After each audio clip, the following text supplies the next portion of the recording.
Assalamualaikum warahmatullahi wabarakatuh. Izin memperkenalkan diri, kami dari kelompok 5 yang beranggotakan saya sendiri adalah Tasya dan keempat rekan saya yaitu ada Nadira Adia, Deti Komalasari, Rehan Aulia Darojat, dan Putra Angelina Marbun. Di sini kami akan mengambil studi kasus mengenai sistem penjualan online untuk toko elektronik. Yang kami akan bahas yaitu ada class diagram, development, object diagram, dan komponen diagram. Untuk penjelasan yang pertama yaitu mengenai kelas diagram akan dijelaskan oleh saya sendiri adalah Tasya dan rekan saya Nadira Adia. Pengertian dari kelas diagram itu sendiri adalah diagram yang menggambarkan struktur dan hubungan antara kelas-kelas dalam sistem atau aplikasi berbasis objek. Selanjutnya, fungsi utama dari kelas diagram ini yaitu untuk menentukan dan untuk mendokumentasikan struktur sistem sebelum kita akan memulai dalam pengkodaan apapun itu. Selanjutnya, penjelasan mengenai kelas diagram akan dilanjutkan oleh rekan saya yaitu Nadira Adia. Kepada Nadira Adia, waktu dan tempat dipersilakan. Pada kesempatan kali ini saya akan membahas tentang kelas diagram. Kelas diagram di dalam tabelnya ada beberapa kelas utama. Yang pertama ada form registrasi, terus login, user, pelanggan, admin, produk user, terus keranjang, produk, tujuan pengiriman, metode pembayaran, item belanja, dan admin. Nah, di masing-masing kelas diagram ini ada yang disebut dengan kelas utama. Kelas utama yaitu berada pada atasnya atau bisa disebut dengan judulnya. Yang kedua ada kotak yang bawahnya yang berisikan tentang data-data yang diinginkan. Yang ketiga yaitu metodenya. Dalam metodenya ada yang disebut dengan integer dan disebut juga dengan values atau bisa diisi juga dengan dan string. Dan pada form registrasi dan login ada tampil data juga validasi data. Di form user ada validasi dan login. Di pelanggan ada username, alamat, nomor telepon, kode, provinsi, negara, email. Dan metodenya ada simpan, pilih, dan delete. Sedangkan admin ada username aja dan metodenya ada tambah, delete, edit, dan simpan atau validation. Di produk user ada juga ID produk user, nomor transaksi, tanggal transaksi, username, ID produk, nama produk, total, nama pengiriman, biaya, foto, nama, dan metodenya yaitu tampil atau pilih order. Yang ketiga atau yang selanjutnya ada keranjang belanja, ada ID produk, ukuran, nama produk, harga, daftar item belanja, jumlah, total, dan foto juga. Dan metodenya ada metodenya ada order dan cancel order. Ada produk, harga produk, deskripsi produk, foto, jenis, dan keterangan. Dan metodenya adalah simpan dan hapus. Dan ada juga kelas tujuan pengiriman. Ini berfungsi untuk mengirim produk ke tujuan pengiriman. Ada username, alamat, nama, telepon, kode pos, kota, provinsi, email, dan yang masih banyak lagi. Dan metodenya adalah batal dan simpan. Yang selanjutnya ada kelas pengiriman, nama pengiriman, tujuan, biaya, metode, dan status pengiriman. Dengan metodenya yaitu simpan, batal, dan pilih. Terus ada pembayaran. Di kelas pembayaran ini ada metode pembayaran, status pembayaran, transaksi, tujuan, tanggal, dan total biaya. Metodenya yaitu tampil, hasil, order. Dan ada item belanja. Item belanja ini hanya ada produk dan jumlah produk. Dengan metodenya yaitu simpan dan delete. Nah, dalam kelas diagram ini ada beberapa simbol-simbol yang harus diketahui.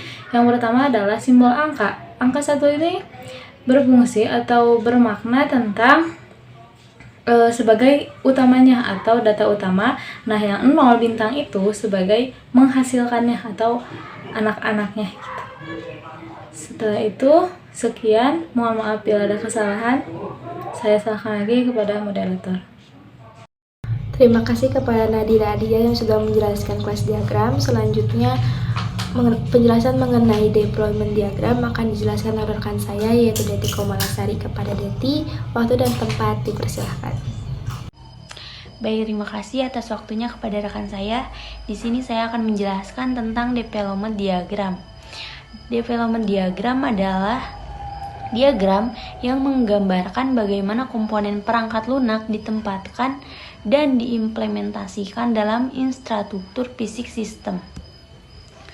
Development diagram adalah diagram yang digunakan untuk memetakan software ke processing node, menunjukkan konfigurasi elemen pemrosesan pada saat runtime dan software yang ada di dalamnya.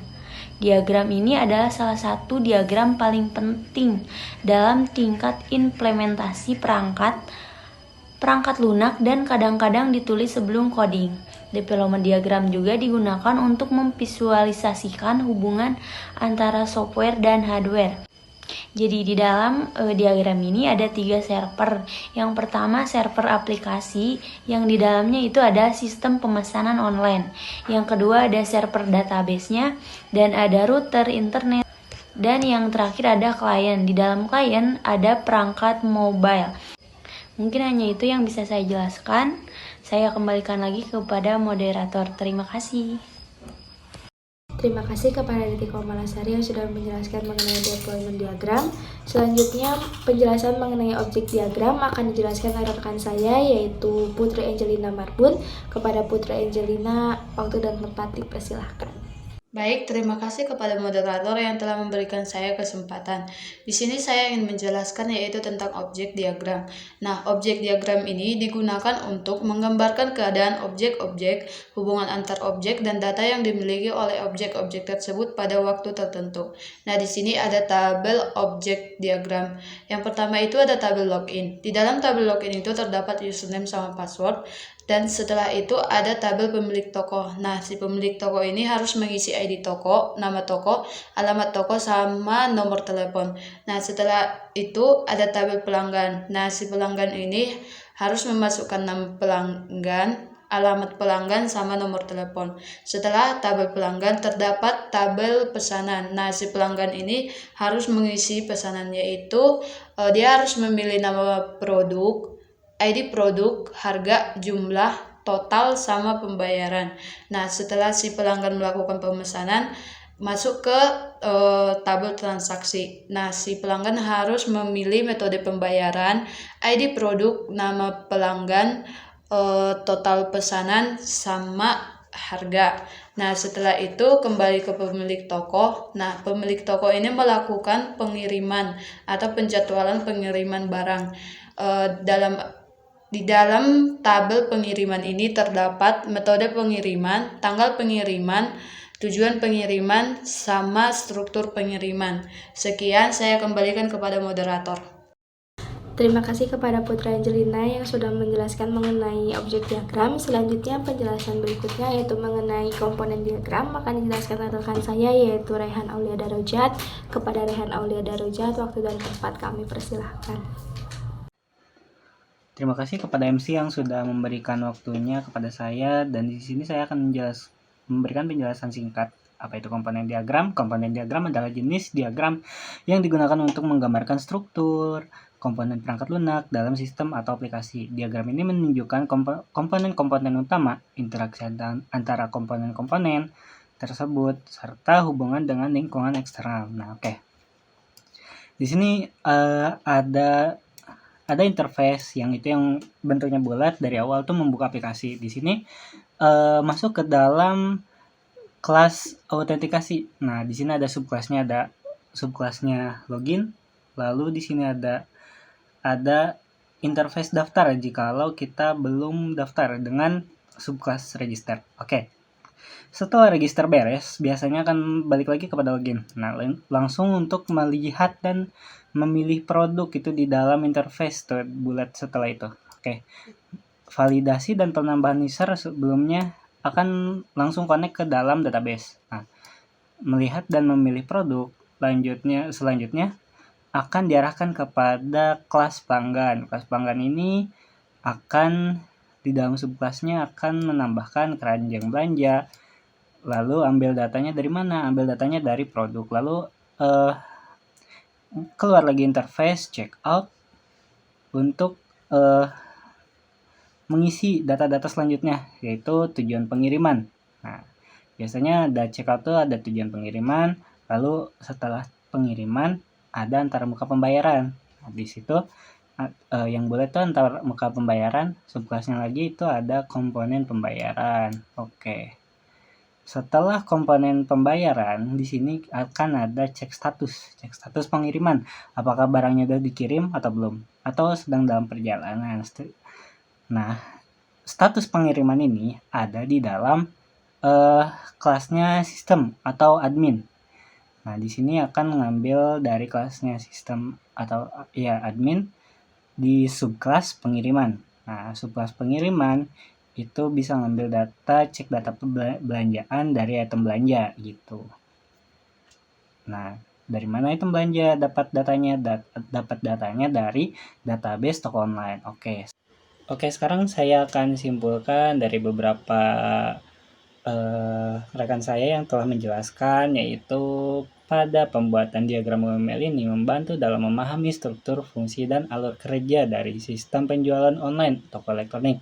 Diagram-diagram tersebut dapat menjadi panduan visual yang berguna dalam pengembangan sistem dan komunikasi antar tim pengembang. Nah, sekian kesimpulan dari saya kembalikan ke moderator. Segitu saja yang dapat saya sampaikan. Selebihnya saya akan kembalikan kepada MC. Terima kasih. Terima kasih kepada Rehan Aulia Darojat yang sudah menjelaskan mengenai komponen diagram. Demikian presentasi dari kelompok kami. Mohon maaf apabila ada kesalahan. Kami ucapkan terima kasih. Wassalamualaikum warahmatullahi wabarakatuh.